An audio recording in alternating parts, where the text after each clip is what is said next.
Muy bien, pues bienvenidos y bienvenidas a la siguiente sesión del curso, el debate antiguo sobre la eternidad del mundo, sobre la eternidad del cosmos, el universo. Y bueno, en esta sesión que nosotros hemos preparado, tenemos el tema de cómo se insertan, o más bien cómo son insertados en este debate, porque son insertados estos pensadores, cómo son insertados Heráclito y Empédocles en este debate que en realidad es organizado, digamos, en su forma más acabada en el tiempo de Aristóteles. Es el que va a estar preocupado muy seriamente por la cuestión de la eternidad del cosmos, y entonces va a encontrar ya los antecedentes de Platón y su propia preocupación por la eternidad del mundo. Va a introducir en ese discurso, en ese diálogo entre las distintas filosofías, a dos posturas en específico. Quizá habría otros filósofos presocráticos también que tuvieran alguna, ¿cómo decirlo?, alguna importancia en este debate, pero Aristóteles no los considera en este contexto. Quizá por lo que le interesa destacar de ellos y quizá más bien en términos que le permitan una refutación. Entonces, es un hecho, vamos a comenzar con la presentación, es un hecho que posterior a un filósofo del que ya habíamos hablado en algún momento, me parece que en la primera sesión, Parménides, es un hecho que después de Parménides, la gran mayoría de filósofos van a tratar de vincular lo que él entendía como la unidad de la esfera um, con la multiplicidad y el movimiento, es decir, cómo, ustedes ya ven la presentación, ¿sí? ¿Es cierto? Sí. Bueno, está cargando, ahí está, ¿no? Bueno, entonces, es un hecho que después de Parménides, la mayoría de filósofos va a estar preocupada por cómo vincular la unidad primigenia, inmóvil, etcétera, que plantea Parménides con el mundo de los fenómenos, el mundo de la multiplicidad, el mundo moviente, ¿no? Y entonces, en aras de esto, muy diversas propuestas tomarán lugar. Platón y Aristóteles ya intentaron activar el movimiento, pero antes de ellos hubo otros filósofos que estaban preocupados por una filosofía diferente. Digamos, Platón y Aristóteles van a activar el movimiento tratando de preservar la unidad primigenia de la esfera. En el caso de Aristóteles va a ser mediante ¿qué? Pues mediante el primer motor y la idea de la sustancia, ¿no? Que es decir, lo interior a un, en modo de la forma de un ser existente, sobre todo un ser viviente, pero de otros seres también, y bueno, viendo que todas las particularidades son un tipo de accidentes de la cosa, pero su esencialidad, digamos, es impermeable, ¿no? Y es perdurable. En el caso de Aristóteles, en el caso de Platón, mediante su teoría de las ideas o de las formas, este mundo inmutable, perfecto, eterno, etcétera, ¿no? Bueno, entonces tratan de mantenerlo, esta idea parmenidia de lo permanente, pero viendo como otro mundo, digamos, aparentemente impermeable a estas ideas abstractas, puede irse desarrollando paulatinamente, ¿no? Es el mundo material. Entonces, digamos, su respuesta es una duplicidad ontológica, ¿no? Sobre todo en Platón. En Aristóteles él va a ver el modo de tratar de integrar ambas concepciones, ¿no? Bueno, tenemos eso. Pero tenemos otros filósofos que no estaban pensando en términos platónico-aristotélicos, y precisamente esos filósofos son los que vamos a ver hoy a propósito justamente de su recuperación por parte de eh, Aristóteles en el tratado acerca del cielo. Déjenme admitir a alguien más, ahí está. Bueno, entonces tenemos a Heráclito y Empédocles, y cómo los clasifica él para poder distinguirlos de su propuesta y de la propuesta platónica como filósofos de la ciclicidad, filósofos que tienen una cierta idea de los ciclos cósmicos. Es decir, lo que haría diferentes a estos filósofos, Heráclito y Empédocles, es que mientras que Platón considera que hay un universo generado, que es un ser viviente y que es eterno a partir de su generación, y Aristóteles considera un cosmos que no es un ser viviente en su totalidad, pero que algunas de sus partes son registradas como seres vivientes y que es eterno hacia todas las direcciones posibles, ¿no? Bueno, ¿y cuál es la propuesta de estos filósofos? La eternidad no es precisamente la del mundo, sino la de su ciclo.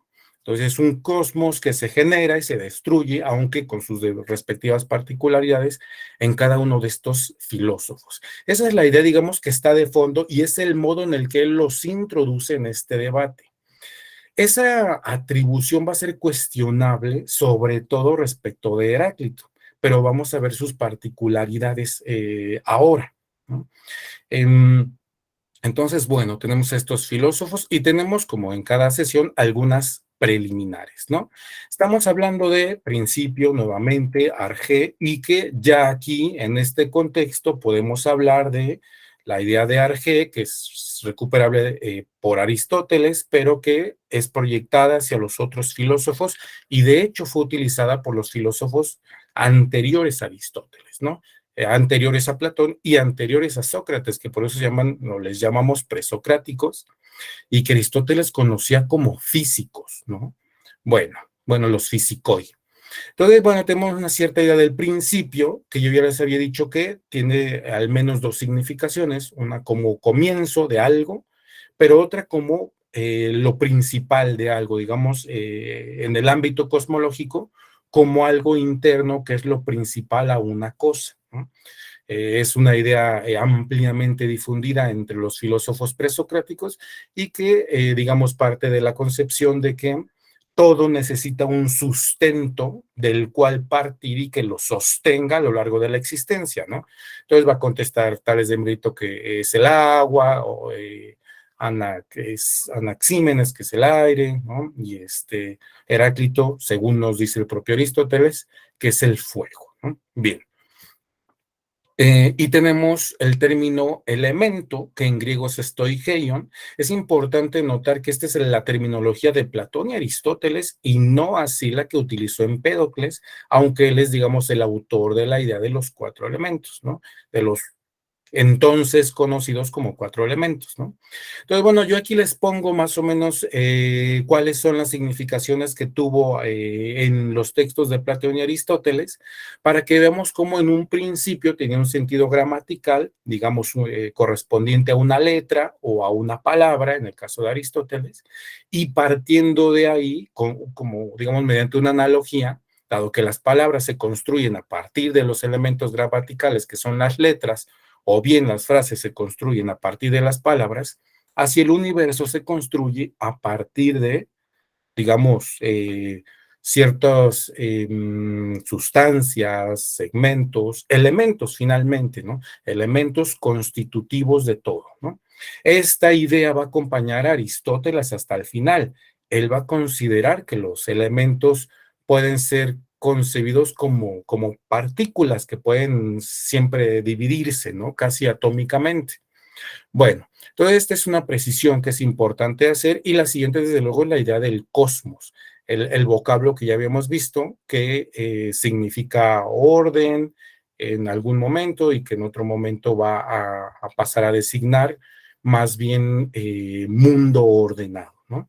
Es importante en el contexto de la filosofía de Heráclito, sobre todo, la idea del cosmos, porque una de las amplias discusiones que han tenido lugar en la modernidad y que al parecer todavía no ha sido plenamente zanjada es la idea de que en Heráclito no existe una concepción del mundo a partir de la palabra cosmos como lo existió después con Platón, Aristóteles, los estoicos, y que más bien él está hablando de orden o de ornato, no tanto de mundo, ¿no? Ya lo veremos en un momento que veamos Heráclito. Bien, ahora bien, tenemos que estos filósofos aunque nosotros lo conocemos como filósofos griegos, porque entonces pues las colonias griegas estaban extendidas así, en realidad Éfeso, que es de donde era originario Heráclito, como vemos aquí en el mapa, en realidad es parte de lo que entonces se conocía como Asia Menor y que, bueno, hoy sabemos que hoy es Turquía, ¿no? Bien, entonces nótese la distancia que hay con Grecia, en realidad lo que media ahí es el Mediterráneo y está, digamos, em, pues mediado por diversas islas y demás. No es una distancia tan amplia, pero es importante notar que no toda la filosofía provenía de Atenas, ¿no? Buena parte de los primeros pensadores en realidad provienen de esta área. Es el caso también de los milesios, están muy cerca de esta zona de influencia heraclita. Bueno, tenemos eso y tenemos, esto es de donde provenía Heráclito, y tenemos de donde provenía el buen Empédocles de Agrigento, que sería de lo que hoy constituye Italia. En realidad en la imagen anterior se alcanza a ver hacia su izquierda y justamente ahí un trozo de Italia, que es lo que le decimos la botita, ¿no? Y que es ahí, sería como el tacón de la bota, ¿no? Bueno, aquí está la otra parte.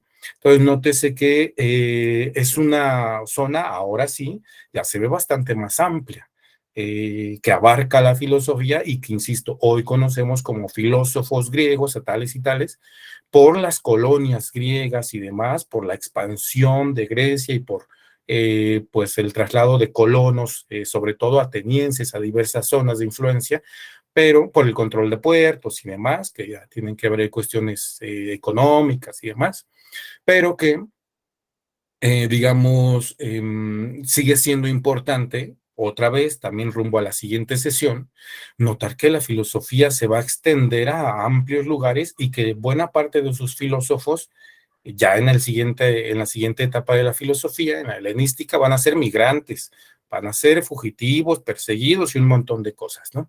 Bueno, hasta aquí tenemos esto de que es una zona bastante amplia de influencia de la filosofía, ¿no?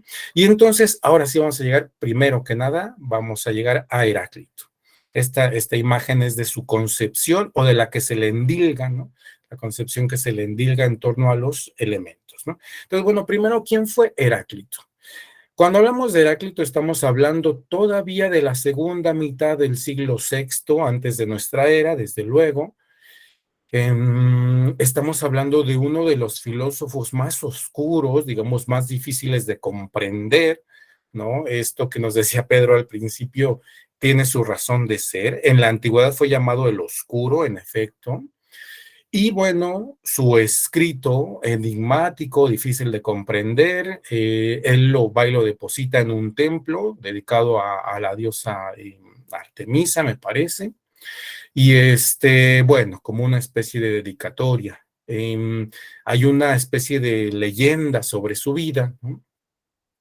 Que indica que, pues, tras tener una posición acomodada, ser medianamente partícipe en el gobierno y tras el destierro de uno de sus amigos, él, digamos, sufre una especie de desilusión respecto del pueblo de Éfeso y se vuelve una especie de ermitaño, se va como a vivir en soledad, en la naturaleza, enferma de hidropesia y luego, eso es la leyenda que le acompaña, en un intento de curarse se llena de estiércol, ¿no?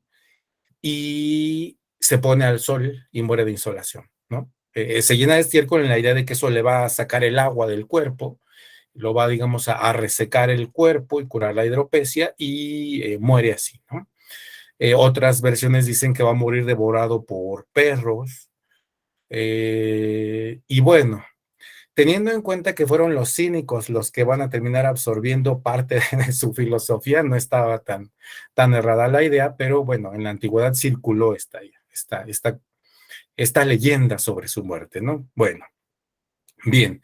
Entonces, de Heráclito, ¿qué tenemos? Tenemos dos series de modos de aproximarnos en la modernidad. Una es la de los testimonios y otra es la de sus fragmentos, digamos, fragmentos de su obra.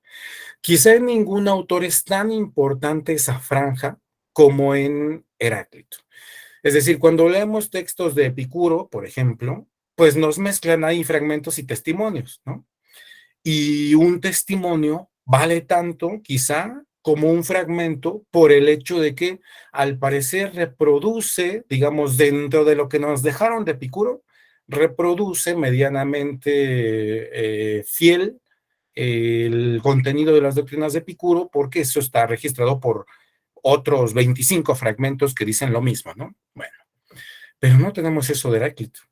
En el caso de Heráclito, parece que los modernos han trazado una franja que divide a veces tan abismalmente unos de otros, que parecieran dos versiones de Heráclito diferentes, por completo diferentes, ¿no? Por eso es muy importante. Pues yo sé que lo que les dejé como recomendación de lectura para Heráclito era un poco amplio y difícil de comprender, pero era necesario que leyeran ambas partes para que pudieran notar al menos que en los testimonios parece venir un poco más explicada la cuestión y demás, pero en los fragmentos uno pasa por ellos y dice, pues lo fragmentario no me permite en realidad tomar una postura, a no ser que yo dedique toda mi vida a ser un estudioso de Heráclito, y termina siendo una interpretación que ya no es los fragmentos ni lo que arrojan los fragmentos, ¿no? Bueno, vamos a partir entonces de una cuestión previa a esta idea de por qué entonces Heráclito está con esta cosmología que estamos a punto de ver ya en la diapositiva, y es esta. Vamos al orden en el que estructuramos el curso, ¿no? Ustedes verán que es la sesión 3, y quizá podrían preguntarse por qué hasta la sesión 3 estamos viendo a pensadores del siglo sexto y quinto antes de nuestra era, que son antecesores de Platón y de Aristóteles. ¿Por qué los estamos viendo hasta ahora? Bueno, tiene su razón de ser, ¿no? Quizá la más endeble de estas razones es que estos aparecen en ese orden, en el decaelo, ¿no? Uno puede decir, bueno, pero pues más allá de eso tendría que haber una buena razón, y en efecto la hay, ¿no? Una segunda razón que depende de esta que les acabo de decir es que la inserción de estos filósofos en el debate no es otra cosa que historiografía aristotélica. Es decir, él intenta hacer una especie de recuperación de lo que se ha dicho hasta su llegada, y para poder integrar estos filósofos, les endilga ciertas concepciones más bien de su sistema, o más bien los interpreta a la luz de su sistema, y eso obliga a que estos filósofos sean presentados como partidarios de la ciclicidad cósmica, es decir, de la idea de que el cosmos cumple ciertos ciclos de generación y destrucción. Y esos ciclos de generación y destrucción son una propuesta alternativa a la de Platón y Aristóteles, ¿no? Según el propio Aristóteles, ¿no? Lo que vamos a ver hoy es que para ellos en realidad no existía el problema de la eternidad del mundo. Lo que existe y lo que están ellos trazando es la cuestión de la multiplicidad. ¿Cómo dar razón de la unidad y de la multiplicidad cuando a partir de Parménides estas parecen excluirse, ¿no? Esto va a ser sobre todo evidente en Empédocles, mucho más porque él conoció la filosofía de Parménides y va a estar respondiendo a esta. Pero en cualquier caso, lo que está de fondo es cómo responder a la multiplicidad. Por eso dicen a veces que los filósofos se preocupan por las cosas como más inmediatas, ¿no? Y que muchas otras personas las pasan de largo, ¿no? Para nosotros es un hecho la multiplicidad. Para todo el mundo seguro lo es, pero los filósofos están preocupados por dar cuenta de esa multiplicidad. ¿Cómo doy cuenta de una realidad múltiple que finalmente se resuelve en unidad? ¿Dónde están las gradaciones que yo puedo establecer, no? Bueno, entonces, en aras de evidenciar que esto es parte de la historiografía peripatética o aristotélica, y no meramente la filosofía de Heráclito, la filosofía de Empédocles, sino cómo él los inserta en este debate y para qué los inserta, los colocamos acá, para que veamos que fue Aristóteles quien los puso ahí, ¿no? Y una última razón, pues para colocarlos ahí, es que, dado que después de esta sesión veremos a estoicos y epicúreos, bueno, va a ser muy importante que em, notemos que para contestar a las fuertes objeciones que había hecho Aristóteles, tanto al sistema de Heráclito como al sistema de Demócrito, eh, los estoicos y los epicúreos van a recurrir a los filósofos presocráticos para contestarle.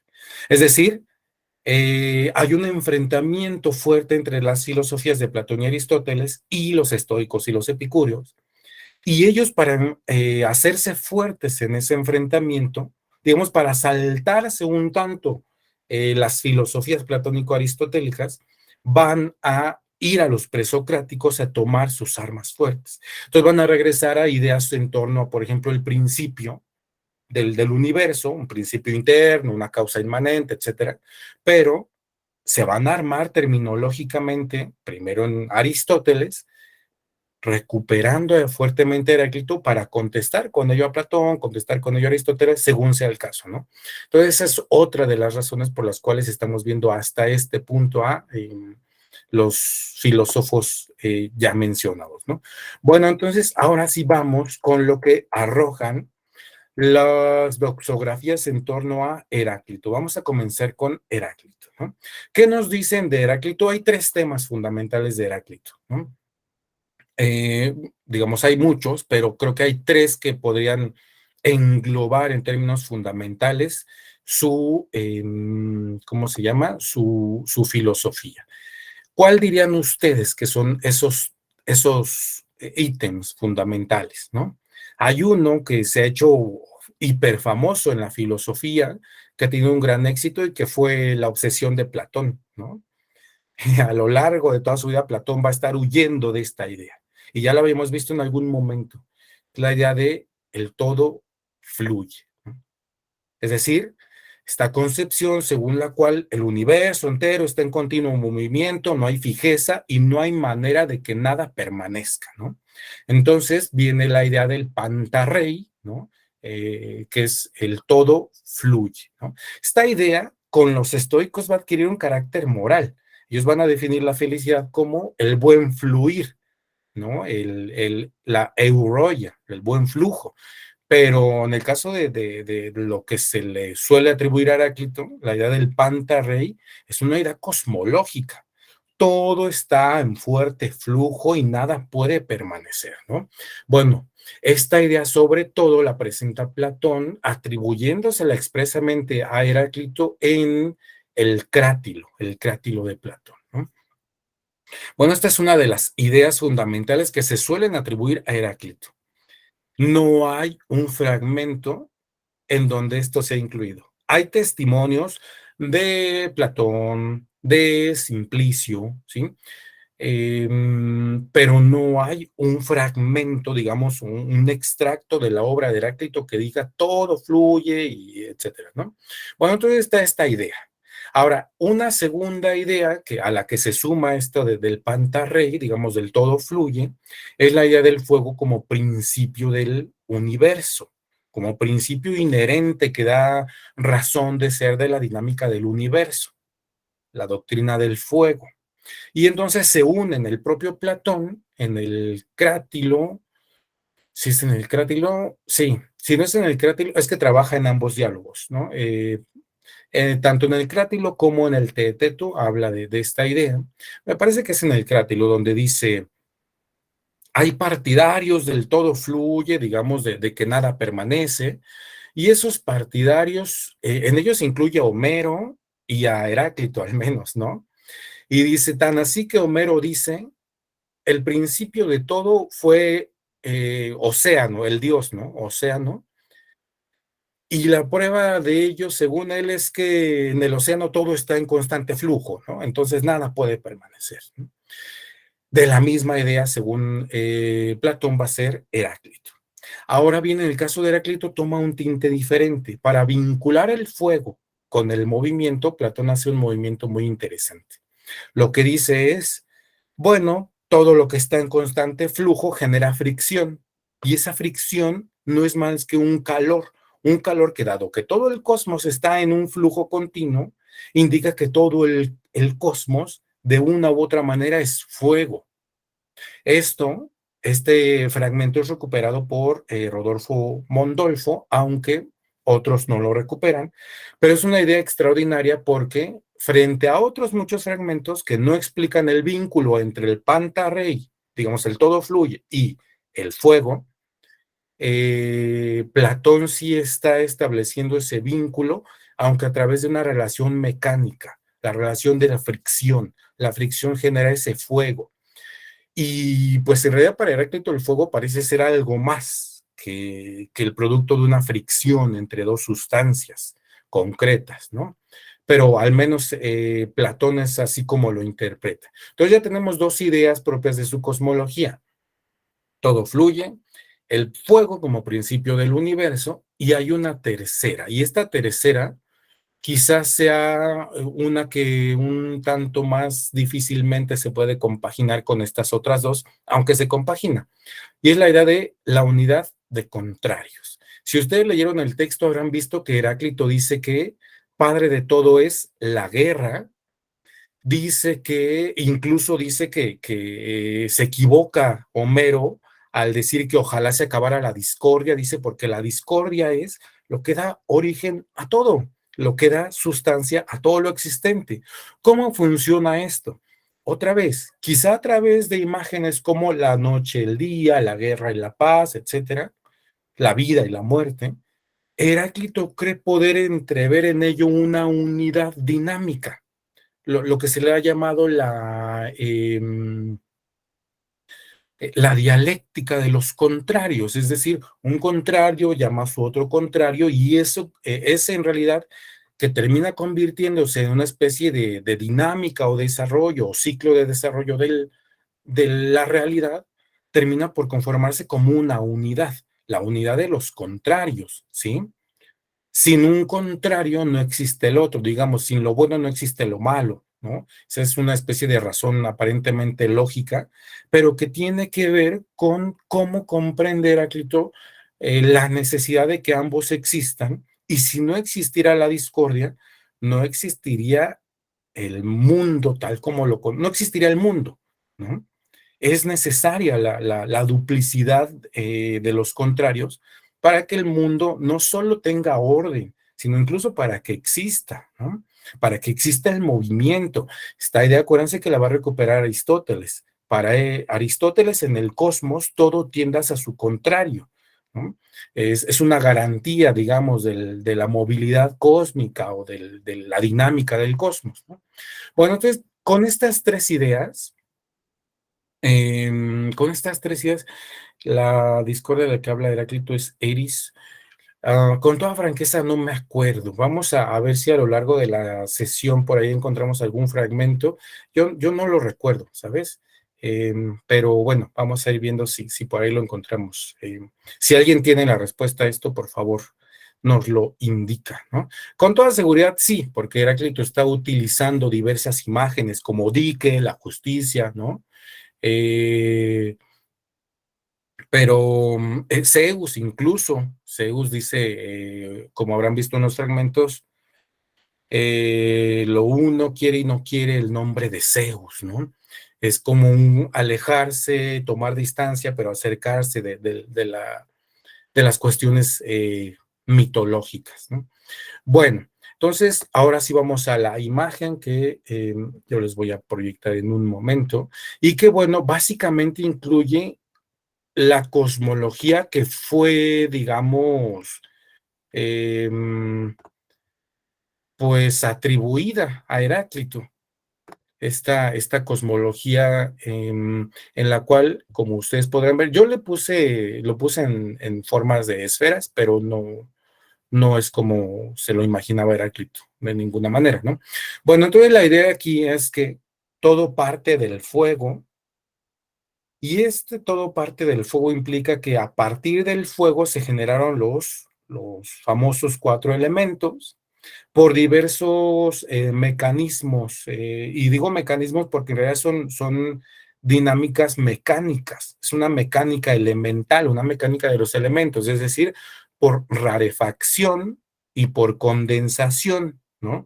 Digamos que partirían de los elementos más duros hacia los más sutiles y de los más sutiles hacia los más concretos, ¿no? Yo aquí en realidad los puse en desorden, pero, no es cierto, sí está en orden descendente, ¿no?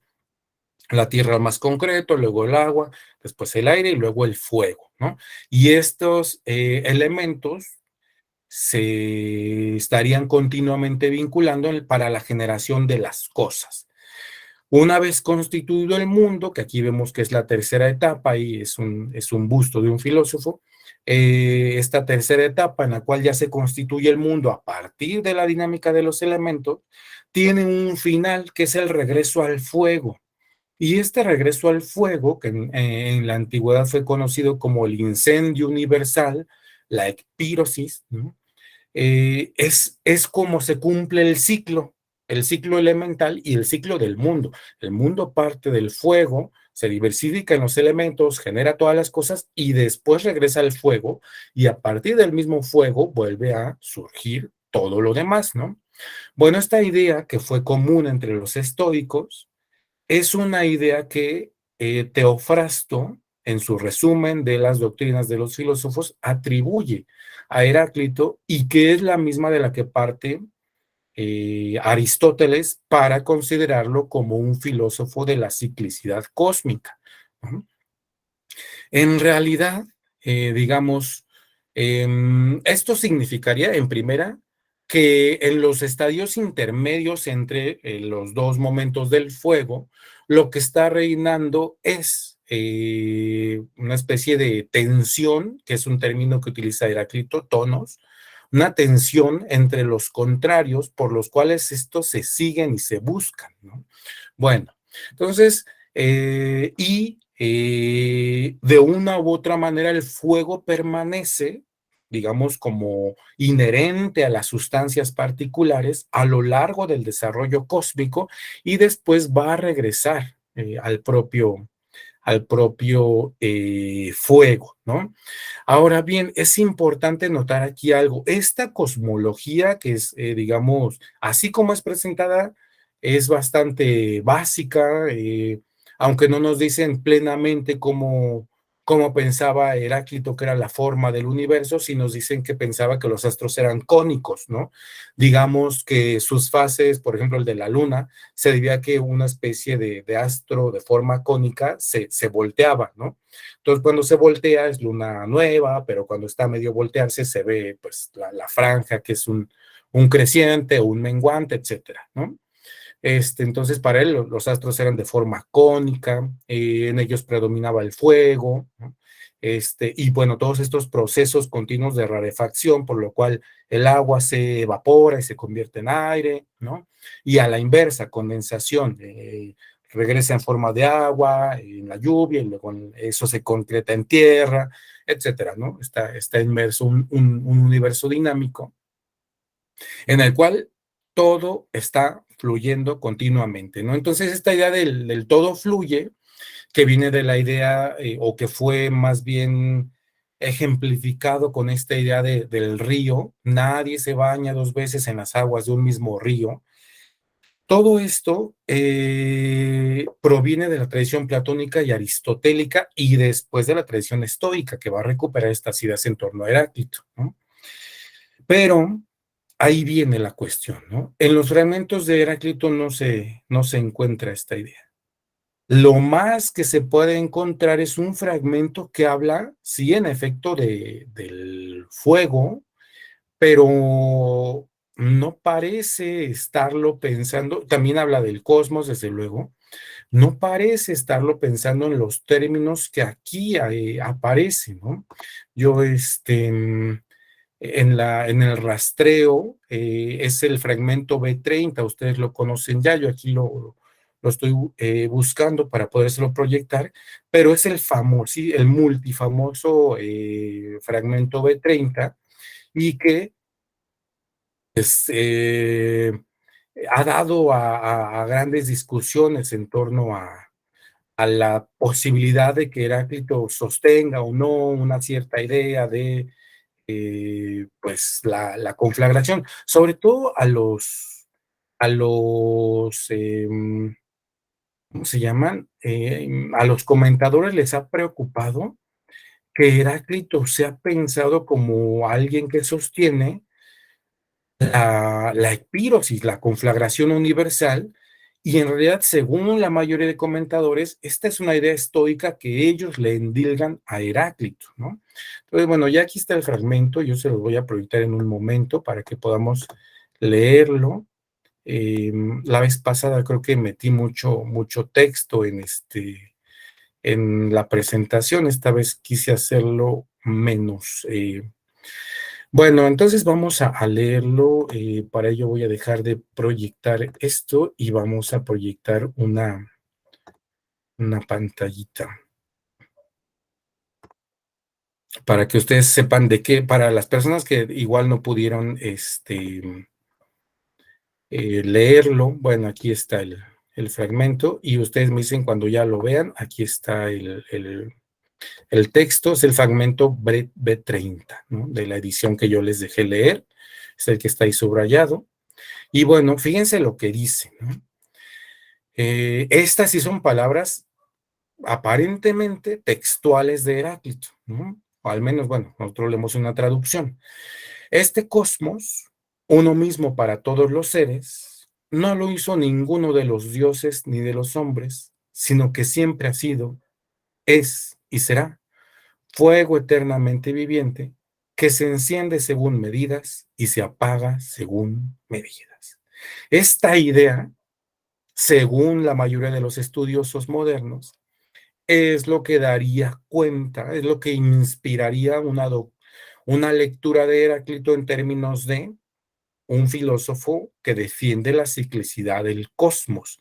Esta idea de que este cosmos es un fuego que se enciende según medidas y se apaga según medidas, es lo que daría hacia esa idea, según estos autores, ¿no? Entonces, bueno, la idea de que todo fluye ha sido tan sugerente a lo largo de la historia de la filosofía, que lo recuperó Platón, que lo recupera desde luego Aristóteles, que lo recuperan los estoicos y tardíamente un estoico tardío como Marco Aurelio, en eso va a fincar toda su filosofía. Si ustedes se acercan a la obra Pensamientos de Marco Aurelio, prácticamente lo que está diciendo es, puesto que todo fluye, tú sábete que este momento presente no es nada y todo lo que te está aconteciendo no es nada que pueda hacerte ningún daño, ¿no? Etcétera. O sea, parte de estas ideas para generar una cierta concepción de lo moral, ¿no? Acuérdense que hay ciertas ideas en torno a lo que debe ser considerado indiferente de cara a la vida moral, ¿no? En el caso de los estoicos, y bueno, ahí está sobre todo el buen Marco Aurelio, ¿no?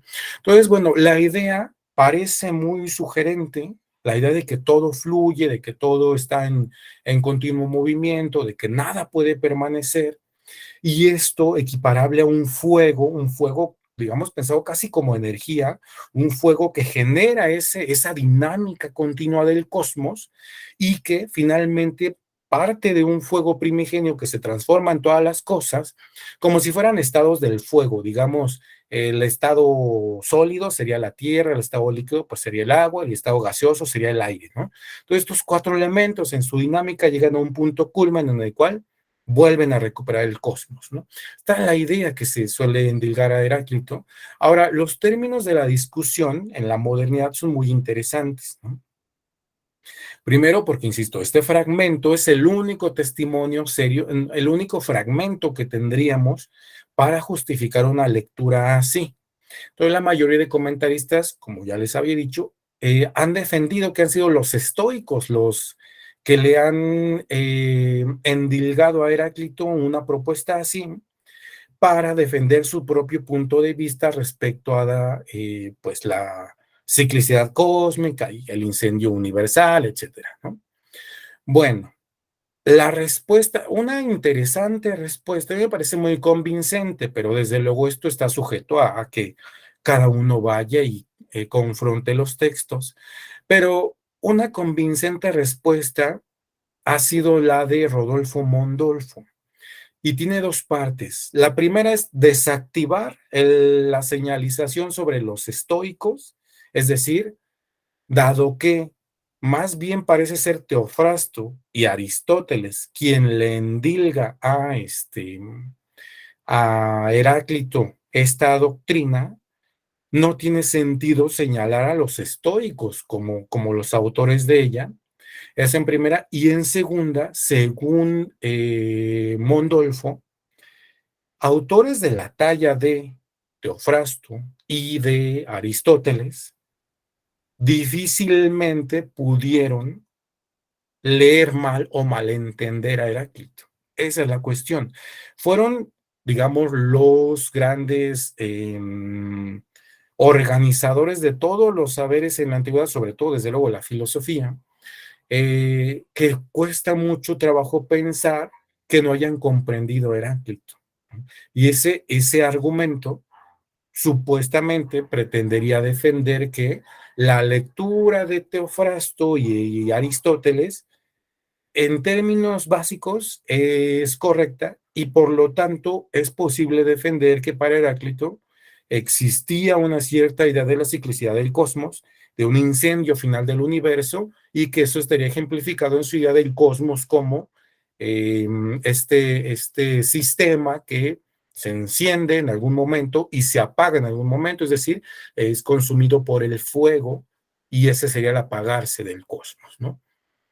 Bueno, entonces tenemos ahí una doctrina que ya después, en otra serie de fragmentos, va a arrojar luz sobre, bueno, ok, tenemos, si Aristóteles tiene razón y Teofrasto tienen razón en esta idea del ciclo cósmico atribuido a Heráclito y demás, bueno, ¿qué le interesa a Heráclito destacar de esto? ¿Por qué la propuesta? No la lanzó porque sí, digamos, tiene que haber un porqué. Y bueno, la parte fundamental ya se las he dado. Heráclito intenta reactivar, en primera, la cuestión de la multiplicidad, es decir, una multiplicidad existente. Y segundo, esa multiplicidad tiene que ser dinámica. Entonces ya no solo es activar lo múltiple, sino es activar el movimiento. El cosmos está sujeto a una continua dinámica de contrarios, de multiplicidades, que además se están continuamente transformando y que en algún momento llegan al fuego primigenio y vuelven a surgir de ahí, ¿no? Bueno, entonces al menos tenemos constancia de que está activando dos tipos de saberes, ¿no? Dos tipos de ideas, el del movimiento y el de la multiplicidad, ¿no? Estaríamos pensando que entonces el problema real para Heráclito era el de la unidad y la multiplicidad, la del movimiento, ¿no? Y la inmovilidad, no la del universo. Él aún no está pensando en el universo, sino en cómo dar cuenta de la multiplicidad, ¿no? Entonces, son significativos los fragmentos que nos hablan de la unidad de contrarios. Por ejemplo, hay uno que dice no sé, hay unos pares de contrarios, guerra, paz, arriba y abajo, vida, muerte, ¿no? Pero para el Dios todo es unidad, ¿no? Entonces lo que nos está diciendo Heráclito, que aquí ya se empieza a prefigurar en parte la idea que después van a recuperar otra vez los helenísticos, los estoicos, ¿no? Se está perfilando una cierta idea de la superación de esa dialéctica, o más bien una superación en términos dialécticos de los contrarios. Al sujetarlos a una dinámica, lo que hay es una unidad, pero es una unidad dinámica. Este dato último que les acabo de dar es el verdaderamente significativo para Heráclito. Desde la particularidad, uno puede ver cachos, fragmentos, singulares, situaciones concretas.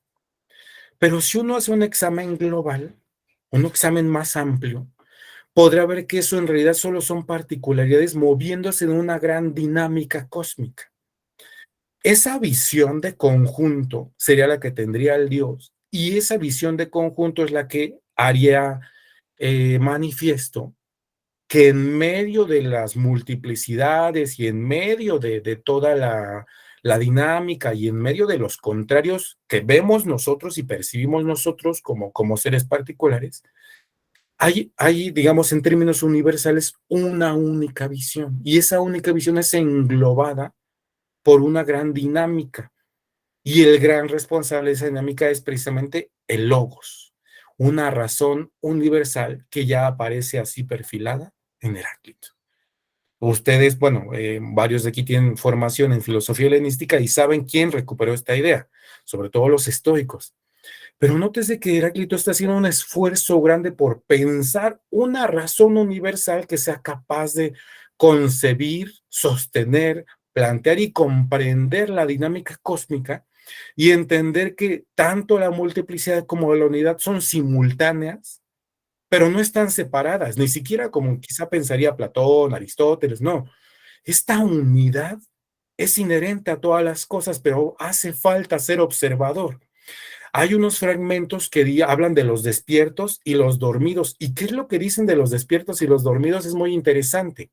En Heráclito dicen, eh, los dormidos tienen un mundo particular para cada uno de ellos. Los despiertos avisoran la razón común.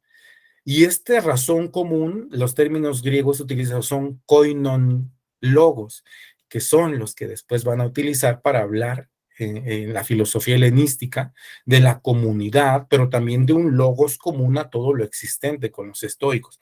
Entonces, nótese que aquí Heráclito logra superar en esa visión de conjunto dinámica, desde el logos, el problema de la multiplicidad y la unidad deja de ser un problema para él, pero él le enfrenta de frente, ¿no? Es decir, él lanza una serie de argumentaciones bastante oscuras, al menos en el modo en el que las presenta, para mostrar que en el fondo de todo lo que nosotros como seres particulares percibimos en su particularidad, hay un logos omniabarcante, y ese logos que todo lo abarca, desde esa visión, se puede comprender que en realidad es una unidad. Y entonces quien avisora eso puede comprender la dinámica del cosmos. Quien no se cierra a su mundo particular. Fíjense, esto parecería que podría sostenerlo francamente cualquier filósofo posterior, ¿no? Es una idea interesantísima, pero aparece plenamente en Heráclito.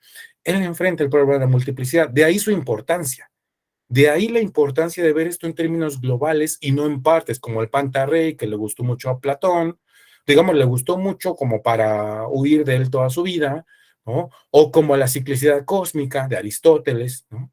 No, aquí una visión global que ponga el acento en el cosmos logra integrar todas estas que veníamos viendo, el Pantarrey, el principio del cosmos, en el fuego, la dinámica de los contrarios, ¿no? De las oposiciones, etcétera.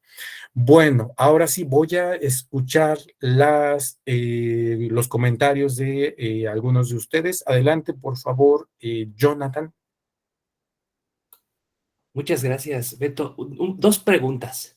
Efectivamente, no aparece en los textos de Heráclito la noción o sea, no es claro si habla en términos de universo o de cosmos. Pero lo que sí aparece es la noción de physis, que ahorita justo en tu exposición me salía la pregunta de, bueno, pero también me da la impresión de que la noción de physis aquí aparece como importante, pues, ¿no?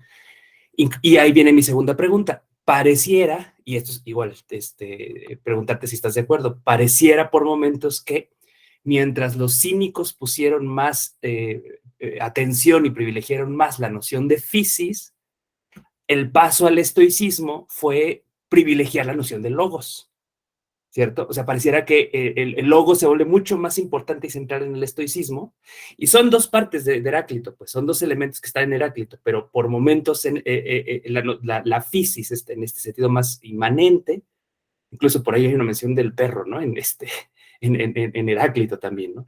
Pareciera que se recupera esta noción en el cinismo y no sé si, digo, pareciera que hay una cuestión armónica, pero no, en los fragmentos al menos no se alcanza a vislumbrar de manera muy clara y muy sistematizada la noción de logos, como si pasa en el estoicismo, ¿no? Esas son mis dos preguntas. Gracias, Beto.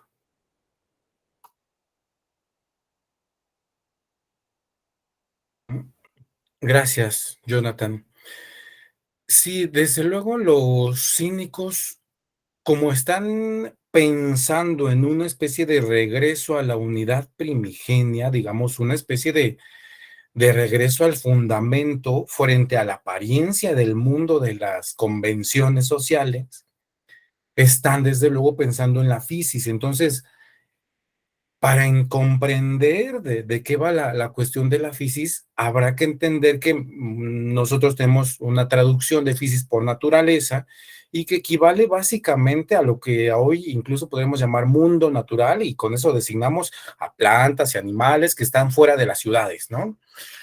Pero en realidad la idea de la fisis, y qué bueno que la rescatas porque noto que tu comentario va en este sentido, la idea de la fisis en la antigüedad tuvo una cierta concepción como de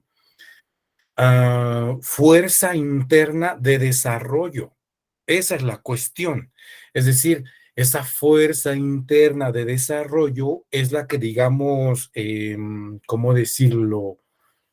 Diversifica, la que empuja una vida hacia su consumación, hacia su desarrollo, la que daría cuenta de por qué un ser viviente pugna por la vida, por ejemplo, pugna por estar en el ser, y por qué esa pugna no es de quedarse inmóvil y fijo y permanecer, sino la de una especie de continua multiplicación y diversificación, ¿no? Entonces, bueno, esta idea de la fisis como desarrollo,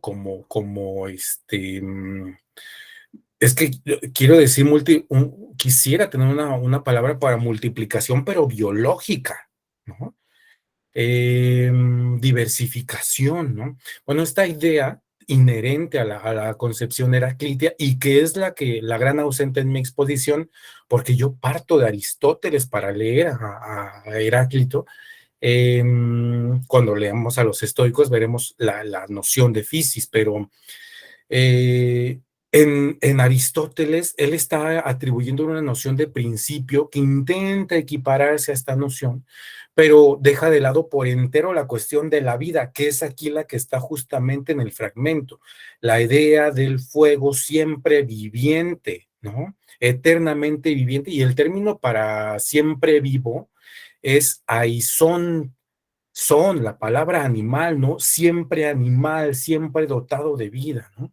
Entonces, bueno, esta idea de la fisis en los cínicos va a tener su rentabilidad, sobre todo para hablar de si una naturaleza primigenia, pero no en términos de Rousseau, de vámonos a regresar a la selva,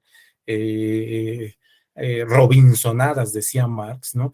Sino en términos de regresemos a esa naturaleza, pero el camino es hacia adentro. Es decir, es simultánea porque esa naturaleza siempre ha estado dentro, ¿no? Todos los cínicos recuperan en su, ¿cómo decirlo?, en su integridad la noción de fisis, ahora aplicada al terreno moral. Entonces, en eso tienes toda la razón. Es difícil encontrar la palabra logos en este sentido en los cínicos, como si existe sobre todo en los estoicos. Ahora bien, yo creo que en los estoicos aparece la palabra logos, sobre todo en los fragmentos de tendencia teologizante. Es decir, cuando lo que está de fondo es perfilar una cierta idea de lo divino en términos de omniabarcante, en términos de una racionalidad universal y providencial, en términos de algo que da coherencia a la multiplicidad de cosas existentes y mediante la cual todo encuentra una especie de lugar en el universo, un lugar coherente conforme a un gran sistema en el cual si mueves algo, perturbas todo lo demás, ¿no? Y la palabra fisis me parece que mucho más que esté ausente, más bien tiene una fuerte carga cosmológica que es la que menos le gusta recuperar a los autores modernos. Es decir, es mucho más fácil encontrar un expositor del estoicismo que hable de Dios y la providencia que un expositor que hable de la physis, es decir, de la naturaleza, y que vea que hay un montón de fragmentos de los estoicos que designan a la naturaleza como artesana, artística de todo lo existente y que es aquello que da cuenta de todos los procesos del cosmos, ¿no? Por ejemplo, si vemos los fragmentos de los estoicos, la idea de logos sobre todo es recuperada por Tertuliano, por Clemente, es decir, son los autores cristianos los más interesados en recuperar esta idea de los estoicos, ¿no? Esta idea que ellos recuperan de Heráclito. Entonces, quizá para los estoicos equivalía a hablar casi de la misma cosa. En realidad, su gran logro, me parece, es haberse adelantado 20 siglos al espinosismo, ¿no? Bueno, 20 no, 18, ¿no? Es decir, la idea de que la naturaleza, así planteada como una dinámica, es identificable plenamente con la razón del universo, y esa razón del universo, designable como Dios, es identificable plenamente con la naturaleza, ¿no? No hay un Dios personal, no hay un Dios separado, hay una naturaleza que está moviendo y sosteniendo todo lo existente y a la cual, según los propios historiadores, le puedes llamar logos, Dios, Zeus, espíritu de Zeus, naturaleza, fuego, ¿no? Es el multinominado porque como es todo, pues finalmente le puedes dar un montón de nombres porque según la sustancia en la que se manifieste, adquiere un nombre distinto, pero es una única realidad. De ahí que después Spinoza vaya a decir, bueno, la sustancia es lo absoluto, pero tiene diferentes modos. Es básicamente la misma idea, ¿no? Esto que estos filósofos han visto con multiplicidad es designable aquí como Zeus en la mitología, acá como el rayo en la meteorología, acá como el fuego en la cosmología, acá como razón seminal, logos, espermaticoi en la cosmogonía, acá como logos desde una lectura, digamos, lo más metafísica posible, pero todas estas formas de designarlo no son más que visiones particulares de una única realidad moviente, animadora, versátil, etcétera, ¿no? Que es de la que nos hablan los estoicos, ¿no? Entonces, en realidad, yo creo que lo que intuimos es precisamente esa lectura posterior de los cristianos, que propician sobre todo la lectura de la idea de logos, porque les va a interesar relacionarlo con el verbo divino, el logos divino, ¿no? La palabra de Dios, ¿no? Primero fue logos y de ahí, ¿no? Pero en realidad este filtro cristiano por el que nos llegan las lecturas de estoicos puede ser minado fuertemente con un repaso así de Diógenes Laercio, por ejemplo. Él tiene ahí las nociones fundamentales de naturaleza, que insisto, no siempre son las principales. A veces, pues como modernos, tenemos que leer a estas filosofías a través de la visión que nos legaron, pues los que ganaron la batalla históricamente, ¿no? Y esos van a ser en primera, pues, filósofos neoplatónicos y demás. Pero finalmente el cristianismo que va a imponer su propia visión de las cosas a todas estas filosofías, ¿no? Entonces, bueno, eso en parte creo que sería lo que yo podría comentar, estimado Jonathan. Y bueno, y creo que Muchas aprovechando ya la gracias. siguiente, no, a ti, Jonathan, la siguiente sesión voy a tratar de perfilar algunas ideas sobre la naturaleza en los estoicos para ver cómo se mueve esta cuestión de la dinámica. Ahora voy a escuchar a José, por favor, José Pérez, y después voy a leer los comentarios. Adelante, por favor, José. Gracias, profesor. Buenas tardes. Mi pregunta va bien subida al cosmos. Me causa cierta intriga, pero tenía esa duda. Esa creo que sería mi primera pregunta. Para el Heráclito, ¿esto es un cosmos que se enciende y se apaga? Sí. Si lo leemos como al parecer lo leyó Teofrasto y Aristóteles, Es un cosmos que en efecto en algún momento, digamos, está pleno en fuego y en otro momento hay una especie de regreso a una unidad primigenia. Y ese sería el encenderse y el apagarse del cosmos. Si lo leemos conforme a otros autores modernos, más bien lo que está hablando es de una dinámica como mucho más ordinaria del día y la noche, y entonces el cosmos se enciende cada día y se apaga cada noche, etcétera, ¿no? Eso es lo que ha arrojado es cierta parte de la investigación moderna, José.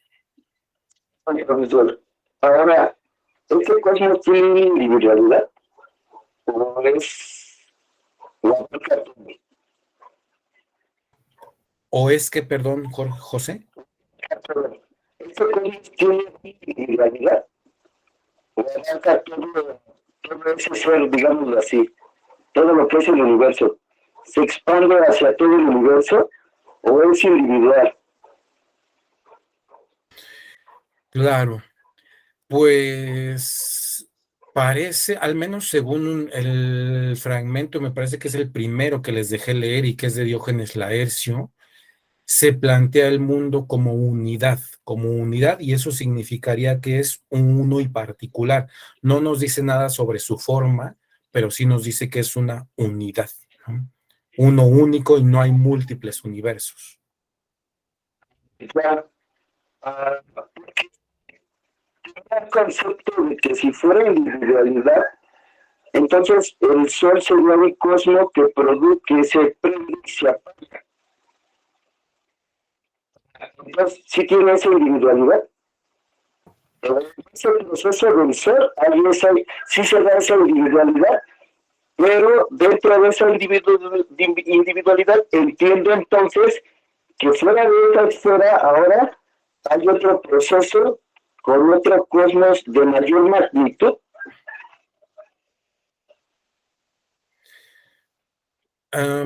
Lo que está de fondo, digamos, la idea fundamental respecto a la unidad cósmica, este es el único sistema existente y está formado de diversas esferas.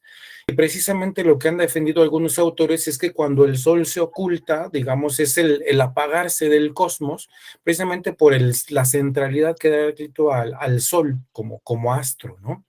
Es lo más que podemos decir al respecto, José. En todo este proceso que hemos llevado, me surgió también esta pregunta. Entonces, ¿un planeta es un cosmos individual?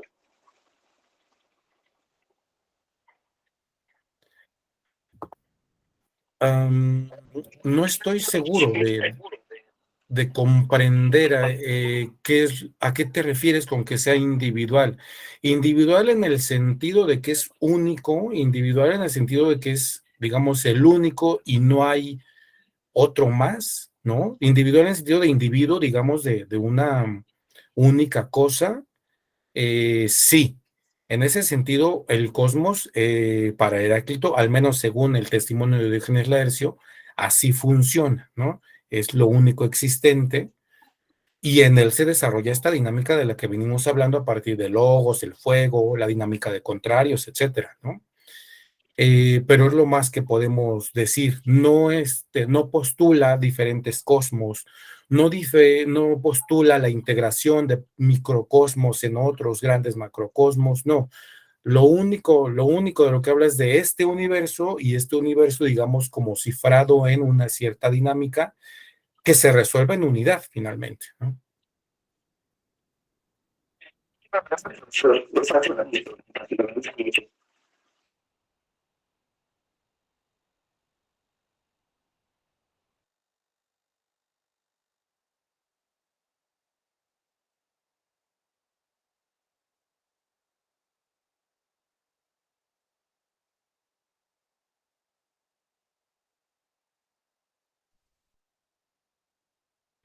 Profesor, tiene apagado su micrófono.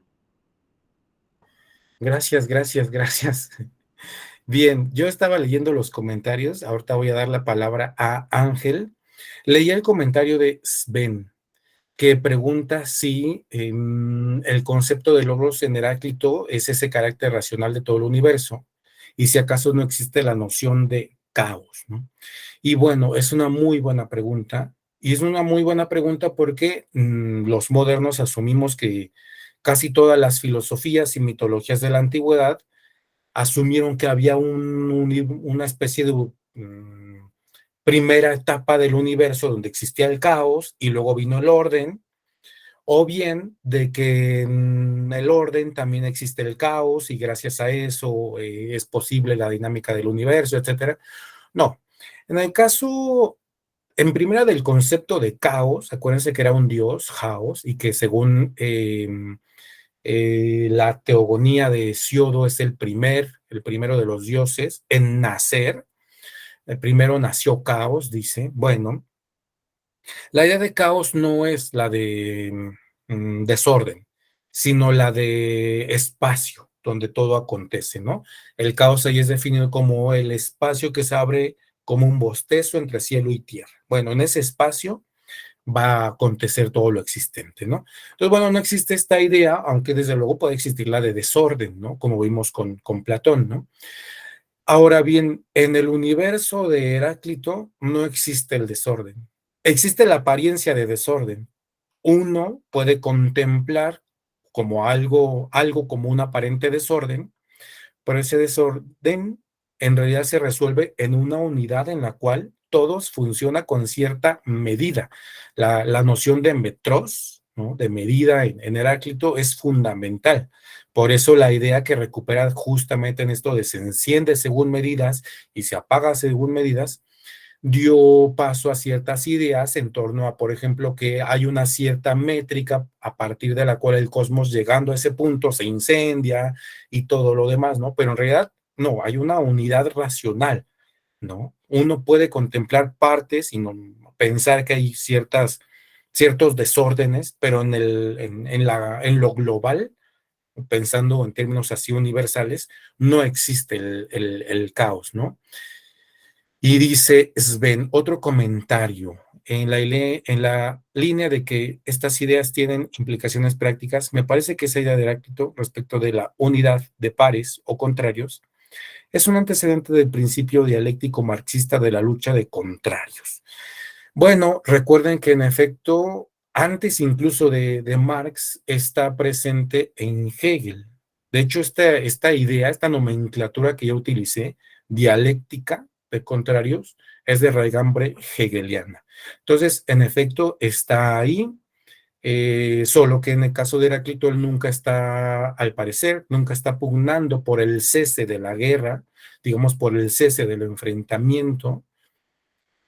Y en el caso del marxismo, pues acuérdense que está la idea de que llegará un punto culmen del fin de la lucha de clases, que es el comunismo, ¿no?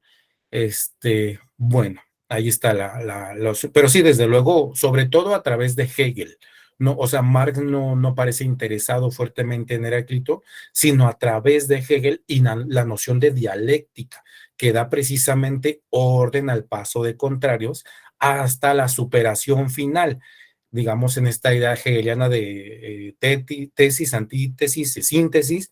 Bueno, la síntesis final sería esta idea que les menciono del marxismo, pero en el caso de Heráclito no hay una idea de la síntesis final, ¿no? Bien, y bueno, muchas gracias. Ahora sí, Ángel, por favor.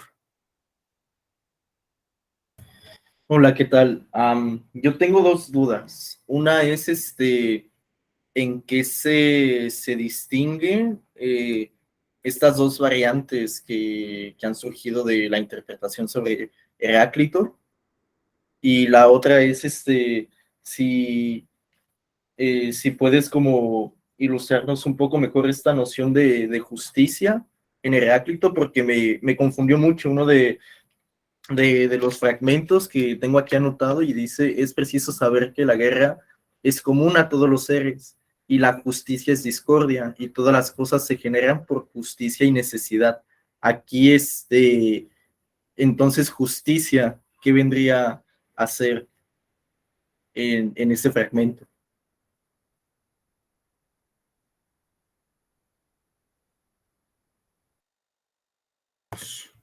Sí, muchas gracias por la pregunta. Es muy interesante y para quien le interese la cuestión, en el Crátilo, donde se menciona a Heráclito como autor de estas ideas y al círculo de Heráclitos, va a aparecer la idea de justicia, justamente, ¿no? Entonces, bueno, la idea de que la guerra es, digamos, padre de todo lo existente, se debe a que, pues, precisamente los contrarios se necesitan para, ¿no? Para que todo tenga existencia y dinámica. Bueno, hasta aquí la parte de la guerra, ¿no? ¿Por qué es necesaria y por qué, digamos, los que pugnan por la no existencia de la guerra? Ojo, ojo con esta idea de la guerra. Pensemos en la pugna. Los que desean el cese de la existencia del conflicto, esos están locos porque no se dan cuenta de que dejaría de existir el mundo. Cuando hablamos de guerra, sé que en la modernidad estamos acostumbrados a nuestros estados nacionales que empobrecen a sus pueblos en aras de la ganancia personal, y eso es lo que le llamamos guerra, pero Heráclito está pensando en una guerra en términos cósmicos, es decir, en el enfrentamiento entre los contrarios.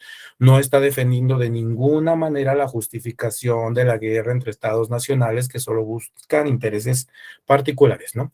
Bueno, eso en términos de la guerra. Ahora bien, ¿por qué la justicia? Eso es un dato muy interesante porque parece que Heráclito está torciendo la cuestión. Entonces, si la guerra es lo justo, es decir, es lo que tiene que pasar porque es lo que daría origen realmente a todo lo existente y es lo único que será justo, entonces, ¿por qué la justicia viene a aparecer como la discordia?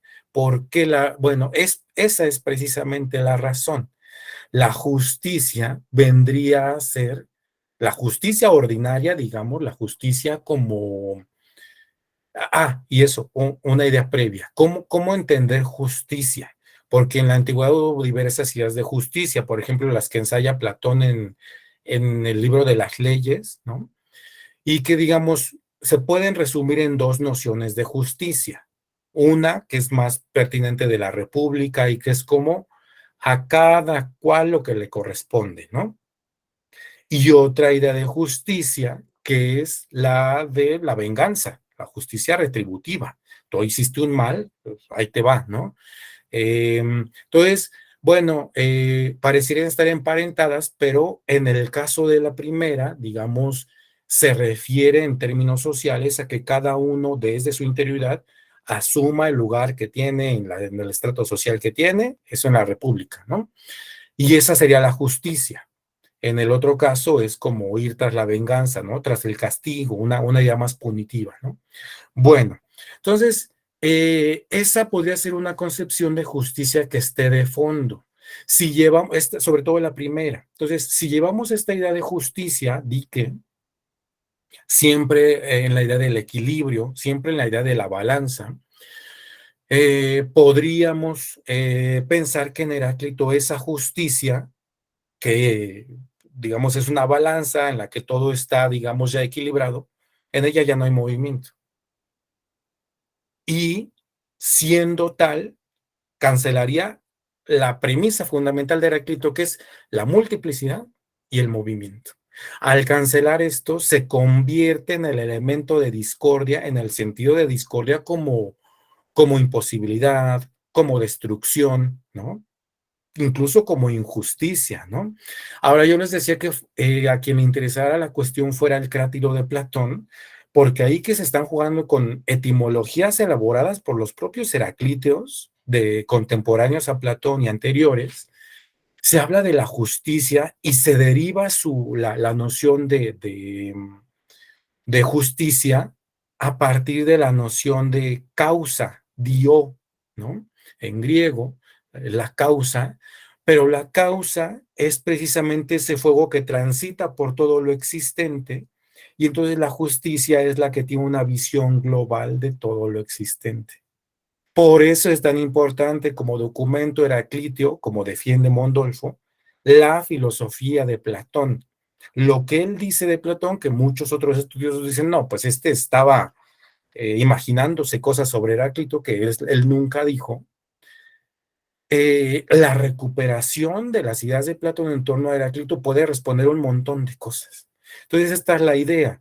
La justicia, entonces, tendría que, o sea, si va a ser justa, tendría que admitir precisamente lo contrario a las ideas ordinarias sobre la justicia, que es el equilibrio. Tendría que admitir el desajuste, precisamente. Tendría que admitir el conflicto, la duplicidad de los contrarios. Tendría que admitir una idea cara a la filosofía de Heráclito, que es la tensión. ¿Y cómo ejemplifica la tensión? Con la cuerda de una lira. Entonces, al tensar, él dice, al tensar la cuerda está presente la tensión. ¿Y qué es la tensión? Un doble movimiento que parte de una única cosa, pero sigue siendo doble. Esa tensión de la cuerda es la razón por la cual Zeus quiere y no quiere el nombre de Zeus, ¿no? Es por la cual la justicia, vista desde Platón, digamos, desde lo que dice Platón sobre los Heráclitos, tiene que admitir la totalidad de lo existente con sus desajustes, y por lo cual también Heráclito va a decir, bueno, pues es que habría que rechazar la justicia en los términos de equiponderación, porque no habría movimiento y no habría multiplicidad, y más nos valdría haber nacido bajo la luna de Parménides, ¿no? Esa es la cuestión de fondo. Entonces, aquí se va a estar jugando continuamente con eso. Los Heráclitos sobre todo van a estar jugando con esta idea de la justicia como dique, que insisto, en el Cratilo se va a derivar incluso de la noción de Zeus, que en griego también se daba el nombre de día, ¿no? Entonces, día va a estar relacionado con causa, con dio y con justicia, ¿no? Dic, ¿no? Y justicia otra vez como la visión global que equipara todos los fenómenos en una gran unidad, ¿no? Entonces, esa es la razón justamente de que justicia en Heráclito sea concebida como discordia. Ella sería la causante de que nada existiera, ¿no? Entonces, la guerra es el padre de todo lo existente, ¿no? Esa es la noción. Ángel, espero haber ayudado a iluminar un poco el punto, ¿no? Y dice Jonathan, el concepto de Agon y de Polemon no son lo mismo. Uno es humano y otro es cosmológico, ¿no? No estoy seguro de si era por la cuestión de la guerra, Jonathan, pero justo la idea de Polemos es justo cosmológica, ¿no? El enfrentamiento, la guerra, pero en términos cosmológicos. Sí, así, tal cual. Lo que pasa es que incluso la noción hegeliana Mm, no deja de ser, no deja de ser a partir de la perspectiva humana, no de la naturaleza. Entonces, de pronto, ahí hay diferencia, porque su dialéctica es una dialéctica racionalista, ¿no? Moderna, y digamos, la de Heráclito, pues es cosmológica. El polemos es una dimensión que rebasa lo humano, ¿no? ujú, ujú. Y no solo rebasa lo humano, yo creo que, o sea, más bien rebasa lo humano en el sentido de que, y entiendo que es lo que quieres decir, de que lo integra en una imagen mucho más global, ¿no? No, Exactamente. no, bien, sí, eso es precisamente la idea, sí, pues ustedes saben que la versión de Hell llega a ser muy parcial en muchas cosas, ¿no? Sobre todo va a ser injusto con mucha gente, como Epicuro dice, qué bueno que se perdieron sus obras y cosas terribles, ¿no? Bueno, Hegel está pensando en su propio sistema y, bueno, echa mano de lo que puede para ello, ¿no? Bien, bueno, con esto yo creo que cerraríamos con Heráclito. Quisiera llegar a una reflexión hacia el final, pero nos queda media hora y todavía nos falta ver a Empédocles. Entonces, bueno,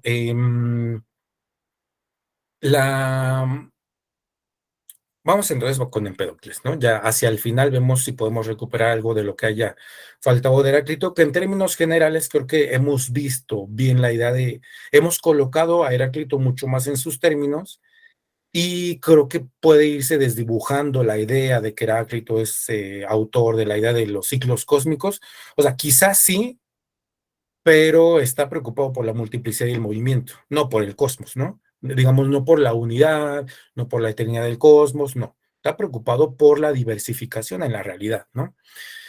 Y esto es lo que van a entender muy bien los filósofos posteriores a Aristóteles. Ahora vamos con el buen Empédocles de Agrigento, que solo es unos cuantos años menor que el buen Heráclito. Fue conocido, pues desde luego, por Platón, digamos, su filosofía, ¿no? No va a ser muy anterior a Platón, ¿no? Él es del siglo V, la primera mitad del siglo V, y bueno, su filosofía va a ser francamente aprovechada por la mayoría de los filósofos y filósofas. Quizá haya sido el autor que más, más dio materia al desarrollo de las filosofías posteriores, ¿no? Yo pienso, me parece que sin esta idea de la dinámica a través de los elementos, no se le habría dado ese impulso tan fuerte al desarrollo del conocimiento en Grecia, que como ustedes verán, ya en el propio, ¿cómo se llama? Eh, Platón, en el propio Aristóteles, es fundamentalísima, ¿no? Entonces, bueno, vamos a comenzar con el buen Empédocles, y yo voy a volver a presentar mi pantalla. Aquí está. Bueno, entonces tenemos ahora sí a Empédocles que también al parecer fue de una familia pues acomodada, digamos una familia con medios económicos, em, que se acercó, parece, a lo largo de su vida. Bueno, fue discípulo o más bien recibió la filosofía parmenidea, y sabemos que, por lo que dicen fuentes posteriores, fue cercano a círculos pitagóricos, ¿no? Es lo que nos dicen. De él se conservan 2 escritos, y uno de esos escritos es el que vamos a trabajar hoy. El otro es de carácter escatológico, la idea como pues, castigos tras la muerte, este tipo de cosas, ¿no? Que con toda franqueza yo no lo he trabajado muy seriamente, no son los temas que me agradan, ¿no? Pero bueno, acá con la cosmología vamos a trabajar su texto cosmológico. Y bueno, que también no es seguro que se haya llamado acerca de la naturaleza, como tampoco el de Heráclito, pero la tradición posterior los conoció así, ¿no? Entonces, bueno, vamos a partir. Las preliminares para comprender esto es algo que parece muy básico. Incluso el propio Aristóteles dice eso, es un poco malvado, y dice cosas simples, pero lo envuelve en poesía y hace que parezca muy importante, ¿no? Digamos como Hegel en la antigüedad, como Hegel en la modernidad, pero yo creo que lo que está diciendo no es nada simple. Al contrario, me parece que está enfrentando un gran problema, y lo está enfrentando con una economía de recursos que desearíamos que tuvieran todos los filósofos y filósofas, ¿no? Extraordinaria la respuesta, brillante me parece, ¿no? Entonces, bueno, vamos a comenzar. Primero, los que yo aquí llamo principios, ¿no? Y que son en realidad 2 tendencias cósmicas, ¿no? Una, la del amor o la amistad, ¿no? Filía, y que es la de juntar todo lo existente, ¿no? Juntar, vincular, ¿no? Y la de odio, que es la de separar las cosas que existen, ¿no? Bueno, y tenemos también una idea de lo que él llama las 4 raíces. Aún no existía el término stoicheion para designar a los elementos, pero les llama las 4 raíces, ¿no? Ahí les pongo el griego, ¿no? Bueno, y a partir de estas 4 raíces se van a constituir las cosas existentes, ¿no? Muy bien.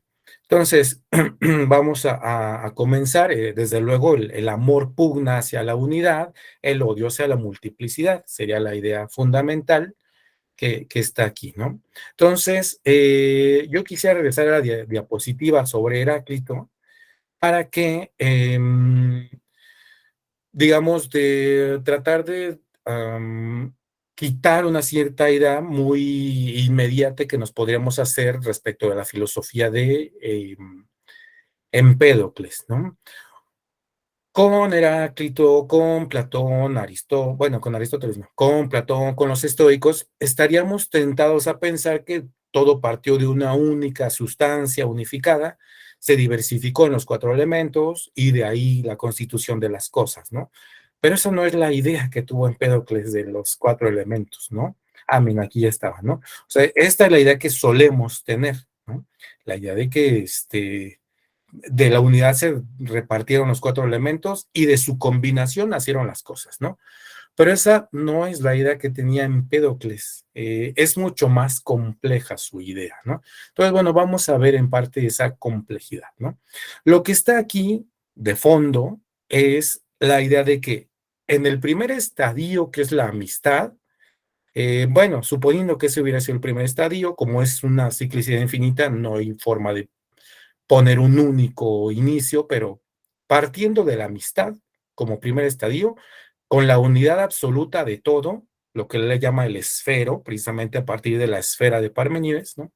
Nada está diferenciado, y en el último estadio de odio, la diferenciación se da por elementos, es decir, no hay una separación casi atómica en la cual no haya una sola partícula que no se junte con otra, como en la teoría del Big Freeze, ¿no? No.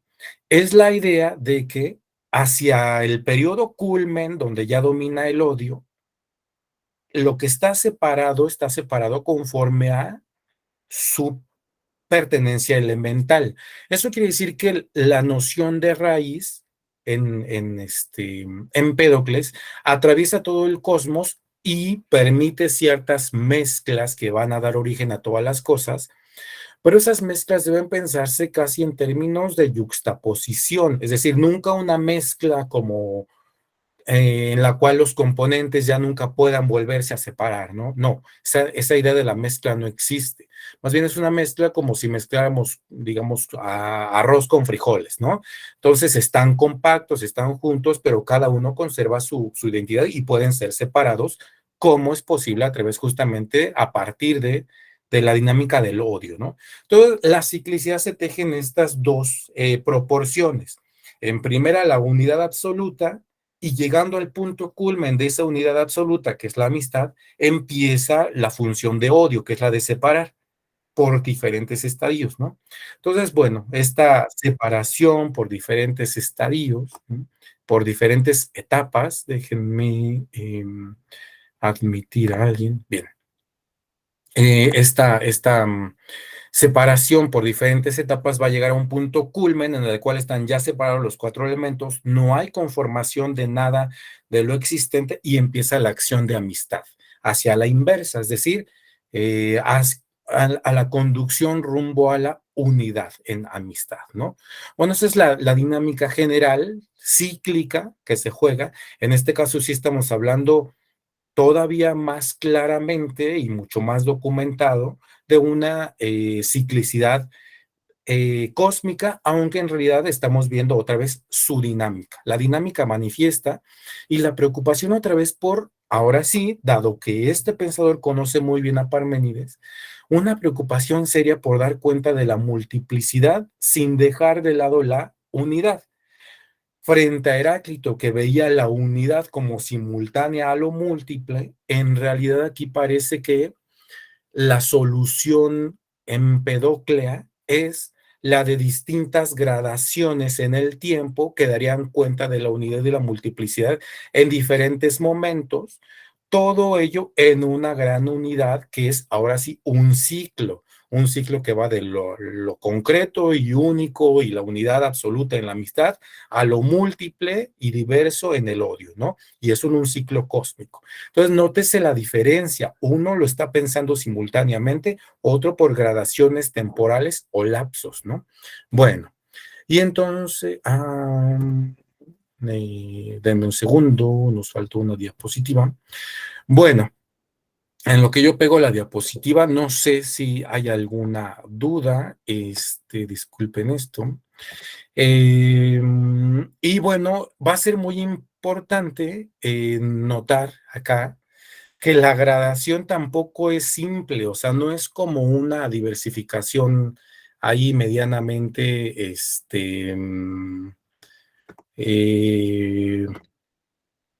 pues, ¿cómo decirlo? Solo una pura fragmentación.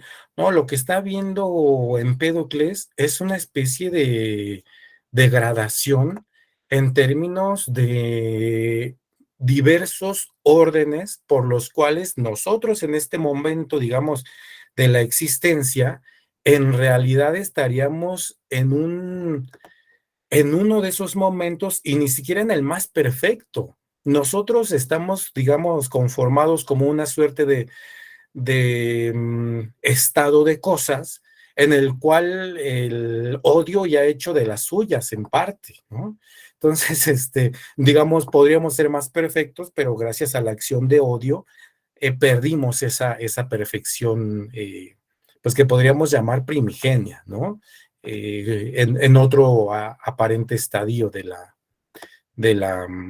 eh, del orden cósmico, ¿no? Bueno, ahora sí ya está la, la diapositiva. Obviamente nos faltan partes, pero bueno, aquí les voy a explicar en términos generales de qué va la cuestión.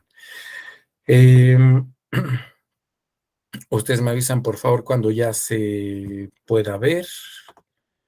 Y me parece que ya ahí está cargando. Ah, ahí está. Ahora sí, ¿no? Entonces, lo que ve Empédocles son diversas gradaciones a partir de la amistad. En realidad, aquí antes del busto del filósofo tendría que ir otra imagen y después del Minotauro tendría que ir todavía otra imagen. Entonces, vamos a ver cómo parten estas gradaciones, ¿no? Bueno, creo que según han visto los comentaristas, y yo creo que tienen razón, es mucho más fácil verla a la inversa, es decir, partiendo de odio hacia la amistad, ¿no? ¿Qué es lo que dice Empédocles en su texto, ¿no?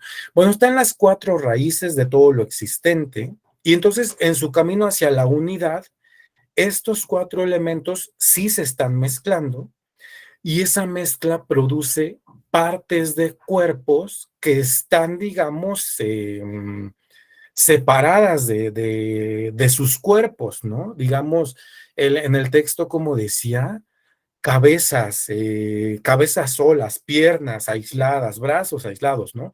Es esta idea de que al empezarse a juntar los elementos, pues dan origen a ciertas partes, a ciertos ya compuestos, pero esos elementos carecen de complejidad, apenas están en conformación, digamos como si estuvieran en conformación de un ser. Entonces el primer estrato por el que pasan es el de formación de partes aisladas, cabezas, ¿no?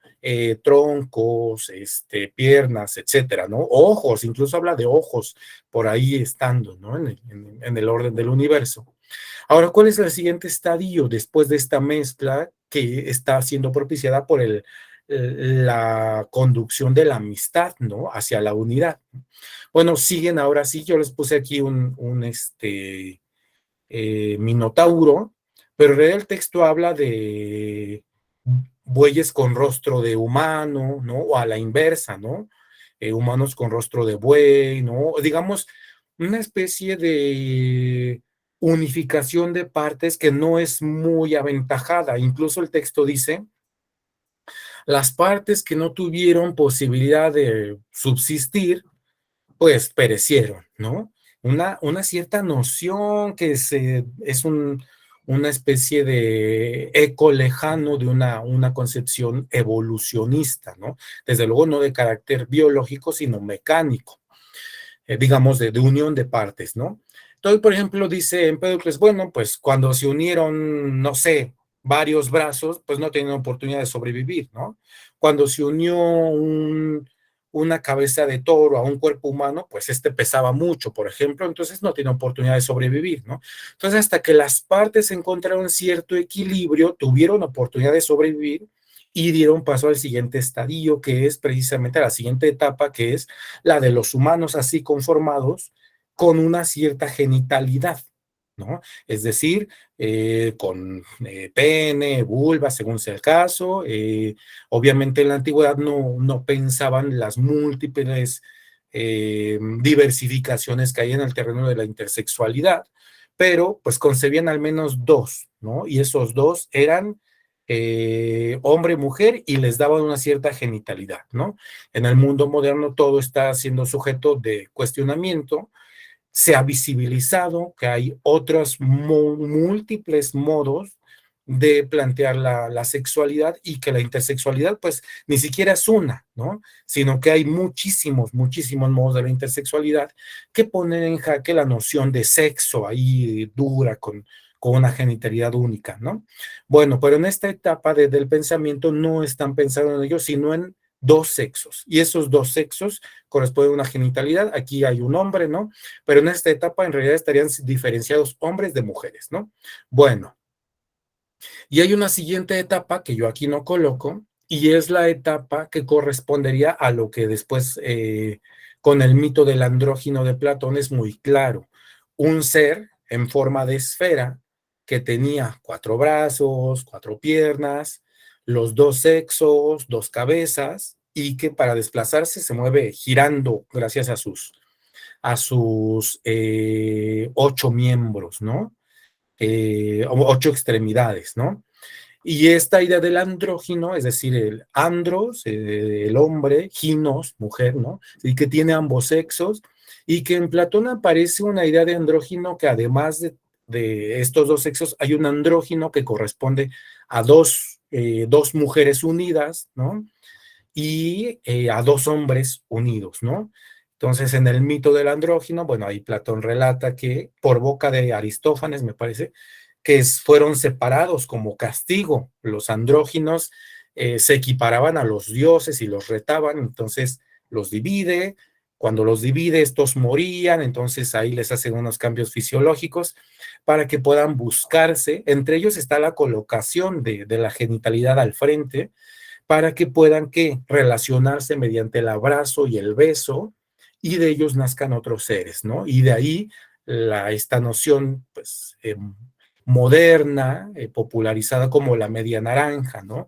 Esta idea de que todos están buscando a su otra mitad, porque en un estadio primigenio fueron divididos, y a partir de entonces, qué horror a buscar el amor, ¿no? Pero, bueno, acá Empédocles no está pensando en toda esta idea del amor, sino en la idea de que en ese camino rumbo a la unidad, los dos sexos terminan por unirse, y ese es el último estadio, digamos, previo antes de la unidad, digamos, antes de la unidad absoluta. Al menos son los cortes que él establece.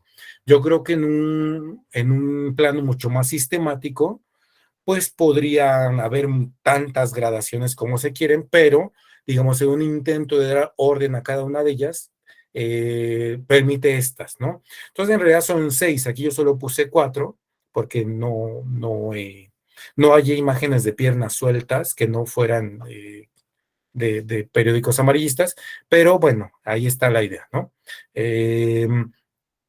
Hay al menos 4 gradaciones intermedias y 2 límites, ¿no? Esa sería la idea de la conducción a la unidad, y luego de regreso. Entonces, de la unidad parte los andróginos, y de los andróginos parten la división de sexos, y luego de la división de sexos parten la mezcla, que ya no parece tan claro cómo es que a partir de los dos sexos se genera una mezcla así, como en el caso del Minotauro. Y luego a partir de esta mezcla se parten separadas los miembros aislados de los cuerpos, y se llega finalmente a pues la separación final de los elementos, ¿no? Esa es la idea fundamental que tuvo en términos cosmológicos el buen Empédocles, ¿sí? Ahora bien, como ya les adelanté de principio, y bueno, tenemos unos pocos minutos para el buen Empédocles, aunque es extremadamente interesante, lo que está de fondo es una respuesta a la cuestión y el problema de la unidad y cómo dar cuenta de la multiplicidad. Entonces, Empédocles va a establecer estas gradaciones Y estas gradaciones tan ingeniosas, aunque no son recuperadas por entero en los filósofos posteriores, la idea de una cierta permanencia que parte de la unidad y que abarca todo el proceso hasta el final, esa sí fue recuperada y casi en los mismos términos. Prácticamente todos los filósofos después de Empédocles van a recuperar una cierta noción de los cuatro, que ahora se llaman cuatro elementos, ¿no? Heráclito no tenía razón, no era el fuego, tampoco Anaximandro, no, Anaxímenes, no, tampoco era el aire, ¿no? Y tampoco Tales de Mileto, tampoco era el agua, ¿no? ¿Cuál sí era? Bueno, los cuatro, ¿no? Le agregarían ahí la tierra, y los cuatro elementos serían las raíces de todo lo existente. Esa es la noción, y ahora sí hay una cierta idea de ciclicidad cósmica.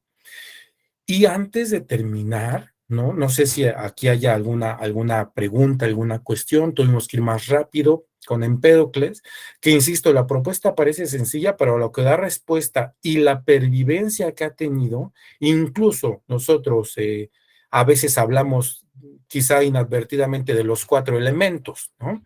Eso se diversificó en los cuatro formas del carácter, en psicología, en una psicología arcaica, en cuatro, ¿cómo decirlo?, tendencias elementales, ya conforme a, por ejemplo, al agua corresponde a la humedad, a la tierra, a lo seco, al fuego, lo cálido, y esto dio origen a toda una fisiología que alcanza su punto culmen quizá en época helenística, ¿no? Entonces no es cualquier cosa, es una idea, es un parteaguas en la historia de la filosofía, ¿no? Finalmente nos ofrece un cosmos plenamente coherente en todos sus momentos y facetas y que parece dar cuenta de los fenómenos, ¿no? Bueno, voy a escuchar a Elvira. Adelante, por favor. Gracias, pues me encantó Empedocles. La primera parte me ha costado trabajo, pero aquí yo mi pregunta es, eh, la filosofía, o al menos estos filósofos, abrevan de la mitología y la aprovechan, o sea, la aprovechan para sus explicaciones y justo para que tengan esta coherencia. Mi pregunta es si eso es algo que desde hace mucho quería decir, o sea, ¿por qué la filosofía sí se puede dar este lujo, digámoslo así, ¿no? Porque, digo, imagínate, si tú abrevas de la mitología y la usas para armar tu cosmos y tu desorden, no, pues qué maravilla, pues nada más y nada menos. Pero digamos, si eso lo usa la sociología o la antropología, pues nos mandan por un tubo. ¿Por qué la filosofía sí se puede dar este lujo? Perdón, ya sabes que soy profana, maestro.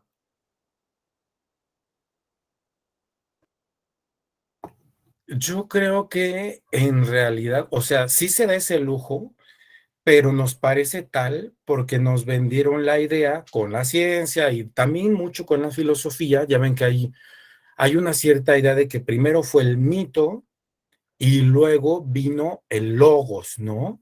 Y entonces, después de superar la mitología, la superchería, la superstición, vino la racionalidad, y esa racionalidad hizo posible la filosofía, hizo posible la ciencia, hizo posible un montón de cosas, ¿no? Esa es la idea que nos han dicho, pues, que era que es la mera mera y todo lo demás, ¿no? Pero en realidad, en la antigüedad, este vínculo entre filosofía, mitología y, digamos, las creencias ancestrales y ciertas otras ideas que, insisto, nos parecerían poco científicas, poco filosóficas, poco del saber. En realidad los griegos, bueno, corrijo porque se escucha terrible, ¿no? Los griegos como si fueran, ¿no?, una unidad ahí, ¿no? Pero bueno, la idea es que los antiguos, sobre todo ciertos personajes ilustres de Grecia, se van a permitir, en efecto, ello, pero porque ellos nacieron inmersos en ese mundo y en ese contexto en el cual en realidad la mitología, lejos de ser una especie de, pues, ¿cómo decirlo?, de falsedad y demás, en realidad la mitología desde el principio estuvo mostrando su capacidad para responder a la dinámica o sea, digamos, para responder a ciertos fenómenos existentes de su propia perspectiva, pero algo que van a notar mucho, sobre todo ya más adelante de Aristóteles, es que en realidad en la mitología había mucho de material en respuesta a diversas cuestiones, diversos cuestionamientos que se hace el ser humano, ¿no? Entonces, pues creo yo que más bien la mitología, lejos de estar lejos de la racionalidad, de la ciencia y demás, en este caso, la mitología inspira muchísimo las respuestas que después van a dar. Ya les había hablado yo, por ejemplo, del caos, ¿no? En Hesiodo, y ya les había dicho que es una idea que recupera casi, digamos, incluso con un rasgo terminológico asemejable, Platón, que en griego caos es caos, y Platón utiliza hora para designar ese espacio primigenio en el cual todo va a ser, ¿no? Y lo mismo va a pasar con prácticamente todos los filósofos, creo que ni siquiera Epicuro se salva de ello. Entonces, ellos nacen inmersos en una cultura y esa cultura eh, les permite una especie de sostén, una especie de red donde todos se sostienen y donde encuentra significación un montón de estas cosas. Hoy vimos nada más la cuestión de Dike, ¿no? La justicia, la cuestión de Zeus, en el caso de Heráclito. Vimos, bueno, aquí ya está la cuestión, porque a veces le llama Afrodita a esta idea del amor, está la idea del andrógino, ¿no? De inmediato cuando menciona a seres con cabeza de buey, pero cuerpo de humano, pues obviamente viene la idea del minotauro y demás. Y solo es una muestra porque en realidad los textos filosóficos de la antigüedad están plenos en estas ideas. El mismo Platón maneja mucho el mito. Para quien le interese, de hecho, es el tema del siguiente taller que vamos a dar y que, bueno, será mito y filosofía, ¿no? Aprovechando ya la, la idea que nos permite Elvira con su intervención. Entonces, bueno, para que le interese. Pero eso es algo que vamos a trabajar en un futuro taller y en efecto, tienes razón, Elvira, pero no es que se lo permita. Si lo hiciera en este tiempo la filosofía, sí podríamos decir, ay, la filosofía se permite cosas, ¿no? Cosas que no le permite a otras ciencias o otras áreas. Pero dado que estamos en la antigüedad, cuando estos ámbitos no están todavía plenamente separados, bueno, me parece que en realidad es además incluso alentador. Es alentador porque pues quizá nosotros en nuestras aproximaciones desde luego, nuestra propia vida, la práctica, pero también literarias, pero también en muchos otros múltiples sentidos, podemos acercarnos en parte a estos filósofos y ver que su visión era mucho más global y mucho menos sesgada que la que tienen algunos científicos positivistas extremos de este tiempo, en la cual todo esto pasa a ser, digamos, como les decía, superchería, pasa a ser una cosa ahí un tanto indeseable, propio de una sociedad arcaica, propio de una sociedad ya superada, propio de una sociedad que ya no tiene nada que decirnos porque lo de hoy es la ciencia, la carrera armamentista, y llegar a la luna y a colonizar otros planetas cuanto antes porque ya echamos a perder ¿no? Creo que es una visión integral y mucho más rica que sí nos permite asomarnos a otros mundos y quizá, pues hacerlo, estar en este mundo de un modo mejor y más pleno, ¿no? Bueno, Gracias. yo No, ¿de qué, Elvira? Había olvidado lo de la lista. Ahí les pongo el link para que vayan, por favor, a registrar su asistencia de hoy. Y sí, justo Brian es lo que nos está recordando. Ahí lo acabo de colocar y ya están los permisos para que ustedes puedan registrarse. Entonces, bueno, voy a detener la grabación aquí. Y